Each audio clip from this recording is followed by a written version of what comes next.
तो देवियों और सज्जनों, इस बात के लिए अब आप आश्वस्त हो जाइए कि बिहार में शराब चालू होकर ही रहेगा, क्योंकि देखिए सारी पार्टियों ने इस बात को लेकर अब सवाल उठाना शुरू कर दिया है कि अगर बिहार में शराबबंदी है तो वो कहां है और लोगों को दिख क्यों नहीं रही है। असलियत क्या है ये हम और आप जानते हैं। होम डिलीवरी वाले सेवा के बारे में भी बिहार के लमसम लोगों को पता है, और बिहार में जो शराब कांड हो रहा है उससे ये क्लियर हो गया है कि बिहार में दारू सिर्फ कागजों पर बंद है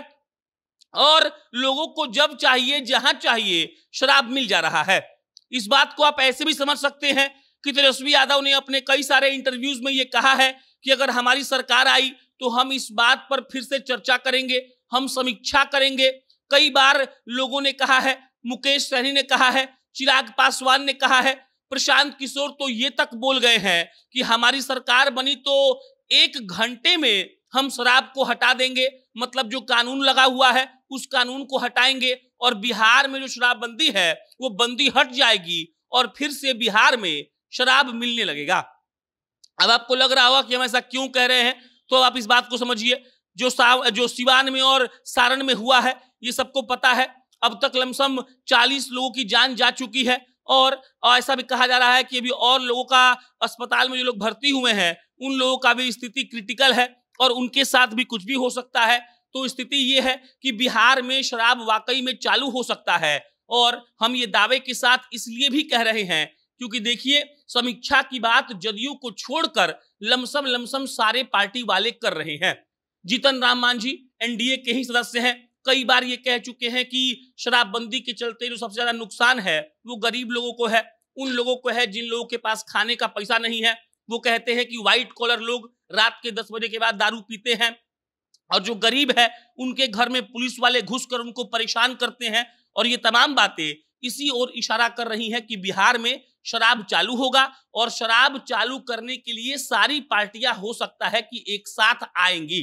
अब प्रशांत किशोर तो बोल ही चुके हैं, तेजस्वी यादव भी समीक्षा की बात कर चुके हैं, चिराग पासवान भी इसको फ्लॉप बता चुके हैं, जीतन राम मांझी भी यही कहते हैं, भाजपाई भी यही कहते हैं कि इस पर समीक्षा होनी चाहिए। और बिहार में जो अलग अलग जिलों में शराब कांड हो रहा है उससे ये संदेश भी जा रहा है कि शराब कहने को सिर्फ बंद है, असलियत में तो बिल्कुल भी बंद नहीं है। और अगर नीतीश कुमार को ये बात कोई समझा दे कि देखिए आपकी सरकार की फजीहत इससे हो रही है, लोगों के बीच आपने अच्छा काम करने के लिए शराबबंदी किया था लेकिन अब गलत संदेश जा रहा है, तो हो सकता है कि नीतीश कुमार भी इस बात को मान जाए।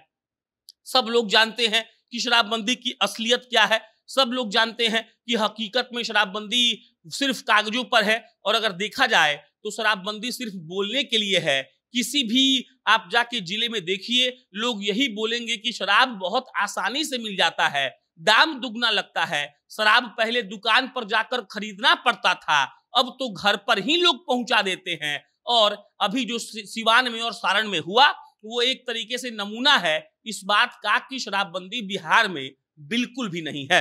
तमाम पार्टियां भी इस ओर इशारा कर रही हैं कि अगर उनको मौका मिलता है, अगर उनकी इकलौती सरकार बनती है तो वो लोग इसको हटाने में बिल्कुल भी हिचकेंगे नहीं, और जो नीतीश कुमार का एक तरीके से ईगो पर बात आया हुआ है वो हो सकता है कि समाप्त हो जाए। शराबबंदी का सच हमको नहीं, आपको नहीं, हमको लगता है कि पूरे भारत को पता है कि बिहार में सिर्फ कहने को शराबबंदी है। एक पैरेलल इकोनॉमी जो 10,000 करोड़ की है वो चल रही है, और अब ऐसा नौबत दिख रहा है कि बिहार में शराब को चालू करना पड़ेगा। आज आरजेडी के कई लोगों ने कहा है कि इससे अच्छा है कि शराब को चालू कर दीजिए। तेजस्वी यादव अपने प्रेस कॉन्फ्रेंस में सब बात बता रहे थे, इससे पहले वो इंटरव्यू में कह चुके हैं कि हम इसकी समीक्षा करेंगे अगर हम सरकार में आते हैं तो, और इससे ये क्लियर है कि हो सकता है कि शराब चालू हो जाए। बाकी आप इस पर क्या सोचते हैं कमेंट बॉक्स में बताइएगा। मेरा नाम प्रशांत है, बहुत बहुत धन्यवाद।